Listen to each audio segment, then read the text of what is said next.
Hello students, मैं doctor Awadhesh Kumar Dubey, करुणा नेहरू भौतिक एवं सामाजिक विज्ञान संस्थान सुल्तानपुर से फिर से आपका स्वागत करता हूं अर्थशास्त्र की पाठशाला में। छात्रों, आज के हमारे चर्चा का विषय है केंद्रीय आवृत्तियां, केंद्रीय प्रवृत्तियां, सेंट्रल टेंडेंसी। छात्रों, सेंट्रल टेंडेंसी है क्या, इसके बारे में और सेंट्रल टेंडेंसी के कितने उपभाग हैं, कितने प्रकार से इसको यूज़ किया जा सकता है, इन इन विषयों के बारे में आज के हमारे अध्ययन पर हम आपके साथ अपना ये लेक्चर प्रस्तुत कर रहे हैं। छात्रों, केंद्रीय आवृत्ति नाम से ही स्पष्ट है। केंद्रीय अर्थात बीच की, आवृत्ति का मतलब फ्रिक्वेंसी।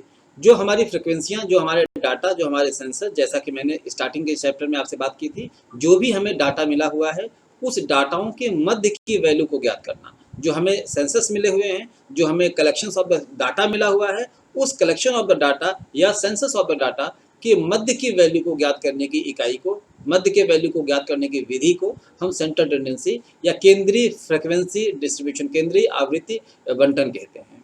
इसे केंद्रीय प्रवृत्ति भी कहा जाता है। केंद्रीय प्रवृत्ति का से आशय है कि यहाँ पर किसी भी डाटा के बीच की मूल्य को ज्ञात करने की बात की जाती है। अध्ययन की दृष्टि से अगर इसको हम परिभाषित करें छात्रों, तो केंद्रीय आवृत्ति या केंद्रीय प्रवृत्ति से आशय दिए गए संख्यात्मक विवरण के मध्य मूल्य को ज्ञात करने से है। कोई भी सेंसस अगर हमें दिया गया है तो उस सेंसस के मध्य के मूल्य का ज्ञात करना, मध्य के मूल्य का आकलन करना, इसे केंद्रीय आवृत्ति कहते हैं। छात्रों, इसे अध्ययन की दृष्टि से हम 3 भागों में बांटते हैं, जिसे मीन, मीडियन और मोड कहा जाता है। मीन समांतर माध्य से संदर्भित है, मीडियन मध्यिका से संदर्भित है, और मोड बहुलक, जिसे एक और नाम भूस्टक कहा जाता है। ये 3 आवृत्तियां हैं। इसे क्रमशः टेबल से छात्रों हम इस प्रकार देख सकते हैं। छात्रों, आपको डायग्राम में दिख रहा होगा, इस तरफ लिखा गया है केंद्रीय प्रवृत्तियों का टेबल, और इधर आपको रेखाचित्र के द्वारा समझाया गया है। आपको दिखाई पड़ रहा होगा, देखिए केंद्रीय प्रवृत्ति के 3 भाग हैं, समांतर माध्य, माध्यिका और बहुलक। समांतर माध्य से आशय मैंने बताया, जब किसी भी फ्रिक्वेंसी का जो आवृत्ति दिया गया होगा उसका एवरेज निकालना, ये अंकगणितीय माध्य भी इसे कहते हैं। जब इसके जोड़ के द्वारा इसे नंबर से भाग देकर या फ्रिक्वेंसी की आवृत्ति से भाग देकर निकाला जाता है, तो इसे हम समांतर माध्य के रूप में कहेंगे। माध्यिका को हम पोजिशनल मीन कहते हैं। माध्यिका, मीडियन इज द सेंट्रल और पोजिशनल मीडियन। पोजिशनल मीन्स छात्रों, पोजीशन का अर्थ है कि यहाँ पर जो संख्याएं दी गई हैं उनकी आवृत्ति के अनुसार, उनके मूल्य के अनुसार नहीं, उनकी आवृत्ति के अनुसार अगर केंद्रीय आवृत्तियों को ज्ञात किया जा रहा है, केंद्रीय प्रवृत्तियों को ज्ञात किया जा रहा है, तो उसे हम मीडियन कहते हैं। बहुलक उनकी बारंबारता के अनुसार। बहुलक को छात्रों कई सारे अर्थशास्त्रियों ने, कई सारे स्टैटिस्टिशियनों ने, कई सारे किताबों में आपको मिला होगा। इसे बहुलक, भूस्टक, या इसे हम प्रोबेबल मीन भी कहते हैं, बारंबारता मीन भी कहते हैं।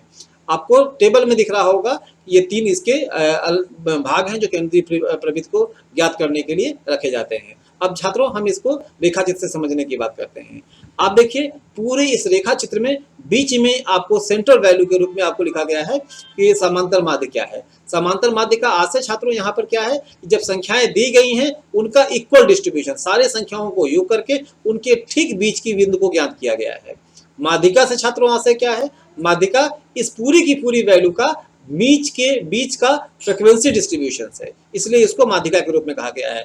बहुलक आपको दिख रहा होगा, जहां पर सबसे अधिक आवृत्ति है। इसे भूस्टक इसीलिए कहा जाता है, जहां पर अधिकतम बारंबारता होगी उसे हम बहुलक कहते हैं। इस तीनों रेखा चित्र में छात्रों आपको अलग अलग दिख रहा है कि केंद्रीय आवृत्ति में मीन क्या है, मीडियन क्या है और बहुलक क्या है।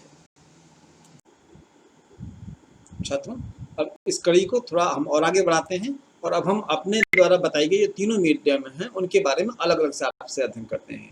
पहला अध्ययन हमारा विषय मैंने आपसे बताया था कि केंद्रीय आवृत्ति के पहले मापन की इकाई जो है समांतर माध्य है। तो सबसे पहले हम समांतर माध्य समझेंगे। छात्रों, समांतर माध्य किसी भी समष्टि अथवा प्रतिदर्श, समष्टि दी गई संख्या, प्रतिदर्श दिए गए सेंसस, किसी भी समष्टि या प्रतिदर्श की केंद्रीय आवृत्ति को ज्ञात करने का सबसे सुगम, सबसे उत्तम माध्यम माना जाता है। आंकड़ों के न्यूनतम एवं अधिकतम मानों को जोड़ लिया जाता है, उनके जितनी भी वैल्यू दिए गए हैं उन सारे समकों के वैल्यू को, मूल्य को जोड़ लिया जाता है, और उसको जितनी संख्याएं हैं उन संख्याओं से भाग दे दिया जाता है। तो इससे इसका एक अंकगणितीय प्रत्युत्तर प्राप्त हो जाता है। इसीलिए इसको समांतर माध्य कहते हैं। सम अंतर माध्य, सारी संख्याओं को योग कर और उसके नंबर से भाग देकर। तो सारे अंकों को जब योग करेंगे तो सभी अंकों का प्रतिदर्श उसमें सम्मिलित होगा, और जब आप उसके नंबर से आप भाग देंगे तो सभी अंकों पर, सभी वैल्यूओं पर समान अंतर रूप से सबका प्रतिनिधित्व चुन लिया जाएगा। इसी नाते इसको समांतर माध्य भी कहते हैं। छात्रों, कुछ अर्थशास्त्रियों ने इसे अर्थमेटिकल मीन, अंकगणितीय माध्य भी कहा है। कई सारे अर्थशास्त्री इसको अंकगणितीय मीन के रूप में डिफाइन करते हैं। तो इसमें एक और विधा है छात्रों, ज्योमेट्रिकल मीन और हर्मेटिकल मीन। आपने ज्यामितीय माध्य और हरात्मक माध्य के बारे में सुना होगा। उन अर्थशास्त्रियों ने जिन्होंने इसको ज्योमेट्रिक मीन और हरात्मक मीन में एक्सप्लेन किया है, उन्होंने ही इसका सही नामकरण समांतर माध्य के रूप में किया है। छात्रों, इसकी परिभाषा बहुत सामान्य है। जब इसकी अलग से हम लेक्चर की चर्चा करेंगे मीन मीडियन के कैलकुलेशन के मेथड में, तो हम समांतर माध्य के समस्त रीतियों की चर्चा करेंगे। आज हम सिर्फ समांतर माध्य का परिचय आपके साथ करा रहे हैं। इस नाते यहाँ सिर्फ इतनी चर्चा करते हैं कि समांतर माध्य का समान एक सर्वमान्य परिभाषा क्या है। जब दिए गए समस्त योगों, दिए गए समस्त संख्याओं के योग को उनकी संख्याओं के पदों से भाग दे दिया जाए, जो संख्या का मूल्य है उसको योग कर जितने उसके पद है उस पदों से भाग दे दिया जाए, तो इसे समांतर माध्य कहेंगे। फार्मूले के रूप में आपने देखा होगा, sigma X upon N. Sigma X is the variables, जो हमारी वैल्यू है। Sigma stands for the sums, योग के लिए। जब समस्त पदों के मूल्य को जोड़ दिया जाए, डिविजिबल बाई एन। एन क्यों? एन नंबर ऑफ पदों का योग। तो इससे समांतर माध्य ज्ञात कर लिया जाता है। ये सामान्य सी विधि है। छात्रों, यहाँ मैं चर्चा आपके साथ कर रहा हूँ, चूंकि परिचयात्मक लेक्चर है ये, इस नाते मैं यहाँ आपके साथ चर्चा कर रहा हूँ कि इसके गुण और दोष क्या है। समानतः समांतर माध्य के सबसे पहले गुण जो है छात्रों, वो इसकी सरल गणना रीति ही है।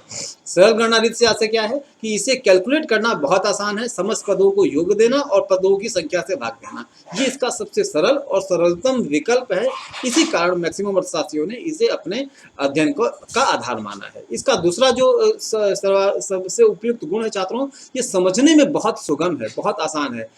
मीडियन और मोड दोनों के लिए कई सारी तकनीकियां हैं, कई सारे रीतियां हैं जिसे एक सहज व्यक्ति नहीं समझ सकता है। किंतु जब हम समांतर माध्य की बात करते हैं तो हर व्यक्ति को समझना आसान है कि जिसकी जितनी संख्याएं हैं उस संख्याओं को योग कर जितने लोगों में बांटना है उतने लोगों से विभाजित कर दिया जाए। तो समझने में आसान है, इस नाते इसे सबसे ज़्यादा पसंद किया जाता है। छात्रों, इसके अलावा जो इसका एक और महत्व है, ये चरों के समस्त चर, जितने भी इसमें चर हैं, उन समस्त चरों की सहभागिता को बराबर रूप से यूज करता है।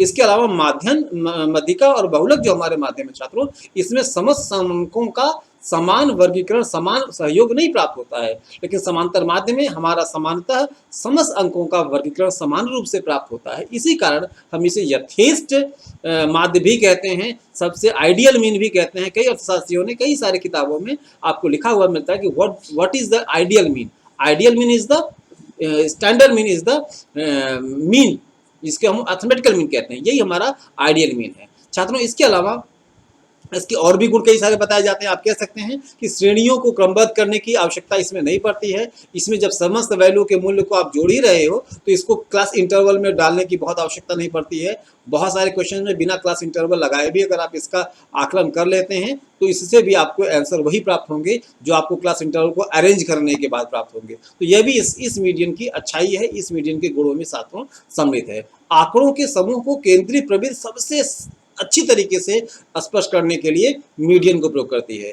अभी तो ये हमारी प्रारंभिक इकाई है, किंतु आगे की इकाई के बारे में थोड़ा सा इंट्रोडक्शन अगर जोड़ लूँ आपके साथ, ठीक है। मीन, मीडियन, मोड तीनों हमारे केंद्रीय आकृति में यूज की जाती है, लेकिन छात्रों जैसे ही आप आगे एनालिसिस अध्ययन में पहुंचते हैं तो वहां पर स्टैंडर्ड डेविएशन के पहले तक तो इन सारी चीजों को यूज किया जाता है, मीडियन और मोड को भी, लेकिन स्टैंडर्ड डेविएशन और उसके बाद के एनालिसिस में केवल मीन को ही आधार माना जाता है।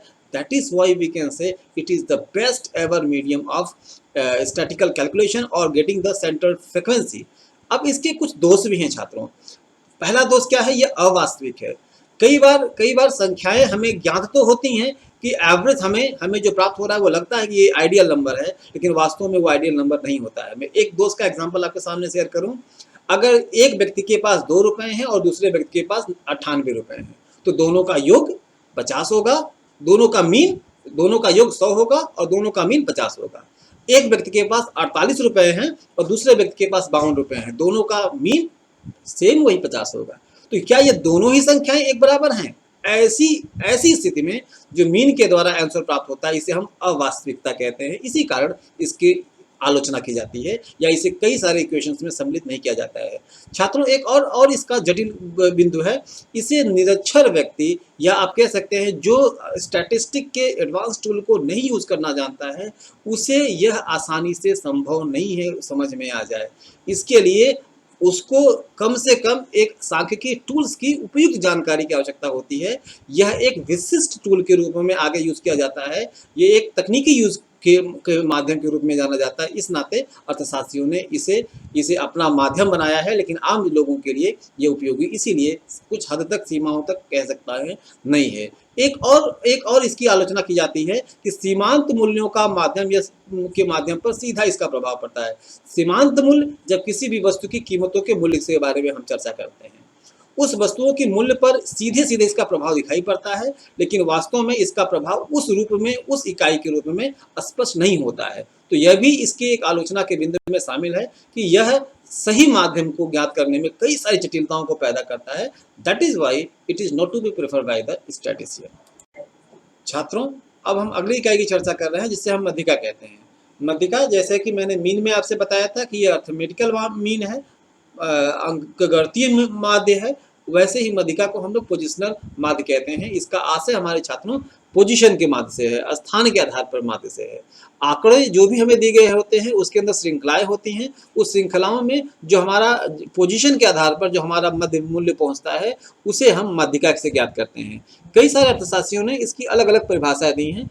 सबसे पहली परिभाषा मैं आपके साथ शेयर करूं, प्रोफेसर बाउले ने कहा था, यदि एक समूह के मानों को उनके मापों के आधार पर क्रमबद्ध किया जाए तो लगभग बीच का मान मध्यिका होगा। एक समूह के मान को, जो एक समूह के वैल्यू है, उनको उनके क्रम के आधार पर, बढ़ते क्रम या घटते क्रम के आधार पर अगर अरेंज किया जाए तो जो उसके बीच का मूल्य होगा उसे मध्यिका कहा जाएगा। बाउले का साफ तौर पर मानना था कि अगर कोई संख्या दी गई है तो असेंडिंग या डिसेंडिंग ऑर्डर में आप अरेंज कर लीजिए, फ्रीक्वेंसी का डिस्ट्रीब्यूशन जहां पर बीच में आता है उसे हम मध्यिका कहेंगे। छात्रों इसके अलावा प्रोफेसर कानन है, उन्होंने भी इसकी परिभाषा ठीक कुछ इसी शब्दों में दी है कि मध्यिका आंकड़ों की श्रेणी का वह चरमान है जो समूह को दो बराबर भागों में विभाजित करता है, जिसमें एक भाग में सभी मूल्य मध्यिका से अधिक और दूसरे भाग में सभी मूल्य मध्यिका से कम होते हैं।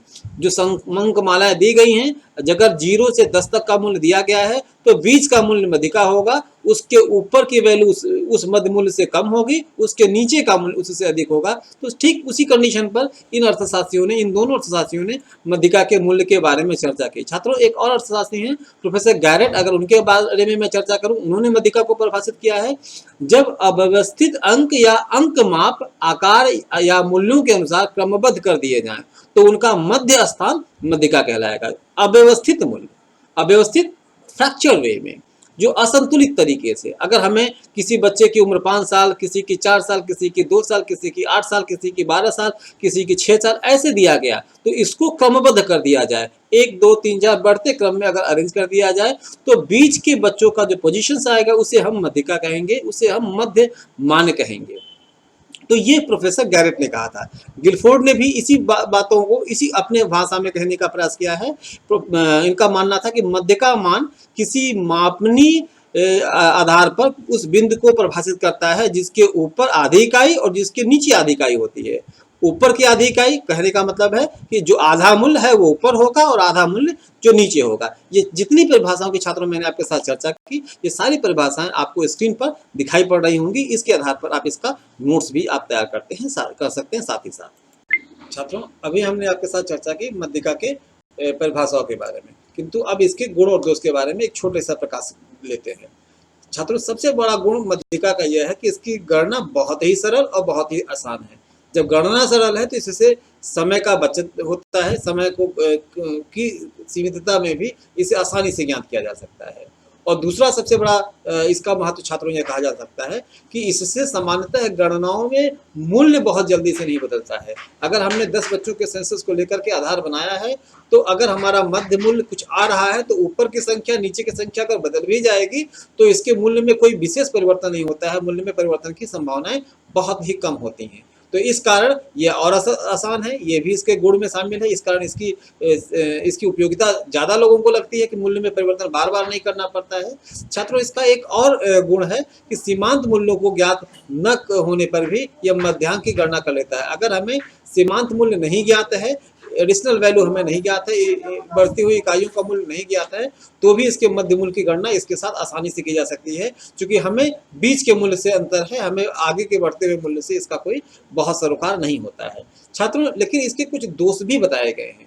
दोष क्या है? सबसे प्रमुख दोष छात्रों, कभी कभी जब मूल्यों के मान में परिवर्तन होता है तो इसका जो मूल्य है वो परिवर्तित नहीं होता है, जिस कारण हमारा जो निष्कर्ष प्राप्त होता है, जिसका जो हमारा विश्लेषण प्राप्त होता है वो विश्वसनीय नहीं होता है। ये इसकी सबसे बड़ी आलोचनाओं में शामिल किया जाता है। छात्रों, इसकी दूसरी विवेचना जो आलोचनात्मक दृष्टि से की जाती है वो यह है कि यह बीजगणितीय दृष्टि से उपयुक्त तो नहीं माना जाता है, बीजगणितीय दृष्टि से इसको यथेष्ट नहीं माना जाता है। ये हमारे माध्यिका की आलोचनाओं में शामिल है। छात्रों, एक और इसकी आलोचना है, ये किसी सूत्र के प्रयोग न होने के स्थान पर इसकी विश्वसनीयता अपनी उपयोगिता को खो देती है। इसका कोई विशिष्ट सूत्र नहीं है। ये जितने पद हैं उन पदों के मध्य के मूल्य को ज्ञात करने के लिए प्रयोग में लाया जाता है, और कई बार इसके वैकल्पिक सूत्रों का भी प्रयोग किया जाता है। तो सूत्रों में भी कई बार परिवर्तन होने की संभावना है, या कई अलग अलग रीतियों को ज्ञात करने के लिए अलग अलग मेथड के प्रयोग में एकरूपता नहीं पाई जाती है, तो यह भी इसके आलोचना का कारक है या इसके दोषों में शामिल किया जाता है। तो इस कारण छात्रों, अध्ययन की दृष्टि से हम कहते हैं कि median is not a better equipped for the analyzing the center value of census center value of the data। छात्रों, अब तीसरी केंद्रीय प्रवृत्ति की मापन की इकाई जिसे हम लोगों ने बहुलक कहा है, अब इसके बारे में मैं ये चर्चा करता हूँ। बहुलक का नाम मैंने पहले आपसे बताया था, इसे मोस्ट प्रोबेबल मीडियन कहते हैं। मोस्ट प्रोबेबल, जिसकी संभावना सबसे अधिक हो, या आप सरल शब्दों में कह सकते हैं कि दी गई संख्याओं में बहुलक की विशेष आवृत्ति, जिसकी आवृत्ति सबसे अधिक हो, जिसकी बारंबारता सबसे अधिक बार हो, जो सबसे अधिक बार दोहराया जाए, उसे बहुलक कहते हैं। इसको भूष्टक भी कहते हैं। भूष्टक छात्रों, सबसे ही स्पष्ट है कि जिसकी आवृत्ति ज़्यादा हो, जिसकी वैल्यू सबसे ज़्यादा आ रही हो, जिसकी रिपीटिशन सबसे ज़्यादा हो रही हो, उसे हम छात्रों सामान्य बोलचाल की भाषा में उसे वास्तव रूप में बहुलक कहा जाता है। बहुलक, भूष्टक या मोड, इन तीनों की बातें कमोबेश एक ही हैं। तीनों अलग अलग अर्थशास्त्रियों के द्वारा, अलग अलग विद्वानों के द्वारा अलग अलग नाम लिए गए हैं। परिभाषाओं के बारे में छात्रों चर्चा किया जाए। गिलफोर्ड ने इसकी परिभाषा, बहुलक की परिभाषा देते हुए कहा है, किसी वितरण में वह बिंदु जिसकी आवृत्ति सर्वाधिक हो, बहुलक कहा जाता है। वितरण, जो संख्याएं दी गई हैं जिनकी बारंबारता सबसे अधिक हो, उसे हम बहुलक कहते हैं। तो बहुलक समानता छात्रों याद करने का बहुत छोटा सा बिंदु यह है कि बहुलक को ज्ञात करने के लिए हम सिंपल से एक बात को ध्यान रखें, जिस भी आवृत्ति के बंटन में किसी भी शब्द की बारंबारता अधिक हो, जो पीक पर हो, मैंने टेबल में भी आपको पहले दिखाया था, जिसकी आवृत्ति सबसे अधिक बार हो, जिसकी आवृत्ति सबसे अधिक घनी हो, उसी को हम बहुलक कहते हैं। यह एक अध्ययन का विषय इस कारण है क्योंकि इसे किसी ट्रेंड्स के लिए, किसी फैशंस के लिए चलन में लाया जाता है। इसके अलावा इसका सामान्यतः प्रयोग बहुत ही कम है। इसके गुण छात्रों क्या है? इसे किसी भी तरीके से ज्ञात करना बहुत सरल है।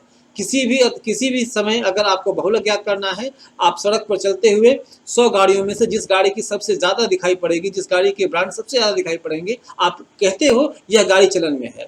किसी कपड़े के कलर में जिस कलर की सबसे ज़्यादा पहनने वाले लोग होंगे, आप समानतः क्या कहते हो कि यह कलर फैशन में है, इसका मीन सबसे ज़्यादा आपको आ रहा है, सबसे ज़्यादा उसका बहुलक प्राप्त हो रहा है। जिन वस्तुओं की सबसे ज़्यादा मांग है, उसको आप कहते हो कि फैशन में यह है। तो बहुलक एनालिसिस मूलतः इसी कारण प्रयोग किया जाता है कि जब शब्द दिए गए हों और उस शब्दों का हम बारंबारता जांच लें, जिसकी बारंबारता अधिक होगी उसे बहुलक कहा जाएगा। लेकिन छात्रों, उपयोगिता के दृष्टि से तो आप कह सकते हो कि यह बारंबारता अधिक होने के नाते ज्ञात करना इसका आसान है, सरल है। फैशन ट्रेंड्स के बारे में ज्ञात करने के लिए इसकी उपयोगिता सबसे उत्कृष्ट मानी जाती है। किंतु अंकगणितीय दृष्टि से, सांख्यिकीय दृष्टि से या वैज्ञानिक रीति से अगर देखा जाए तो बहुलक एक अच्छा माध्यम नहीं है। इस नाते इसे हम वास्तव में ये कहते हैं छात्रों कि यह ज्ञात करने योग्य नहीं है। ये इसका प्रयोग सबसे ज़्यादा अधिक बार नहीं किया जा सकता है। इसीलिए तमाम अर्थशास्त्रियों ने बहुलक को केवल सेंटर टेंडेंसी के अंतर्गत ही अध्ययन किया है, और इसका अतिरिक्त प्रयोग छात्रों बहुत ही लिमिट है, बहुत ही सीमित है। इस कारण बहुलक के बारे में बहुत चर्चाएं नहीं की जाती हैं। छात्रों, इस प्रकार से आज हमने क्या पढ़ा, केंद्रीय आवृत्ति बंटन की 3 विचारधाराएं, जिसमें हम लोगों ने मीन, मीडियन और मोड के बारे में पढ़ा। ये तीनों ही एनालिसिस में हमने देखा कि मीन कैसे ज्ञात किया जाता है, या मीन के क्या गुण दोष हैं, मीडियन के क्या गुण दोष हैं, और बहुलक के गुण दोष क्या है। आशा है कि ये तीनों मीन, मीडियन, मोड्स के लेक्चर आपको समझ में आए होंगे। और इसके बाद अगली इकाई जो हमारी आपके साथ होगी वो मीन के कैलकुलेशन से जुड़ा हुआ होगा। मीन कैसे ज्ञात करते हैं, मीन के फार्मूले क्या हैं, और मीन का अलग से विश्लेषण क्या है। लेकिन मेरे उस लेक्चर को आप तक पहुंचने से पहले आप हमारे इस लेक्चर को लाइक करें, सब्सक्राइब करें, ताकि हम तक आपके क्यूरियोसिटी और आपका व्यू पहुंच सके, ताकि उस व्यू को देख करके हम आपके पास अगला लेक्चर अपना उपलब्ध करा सकें। धन्यवाद छात्रों।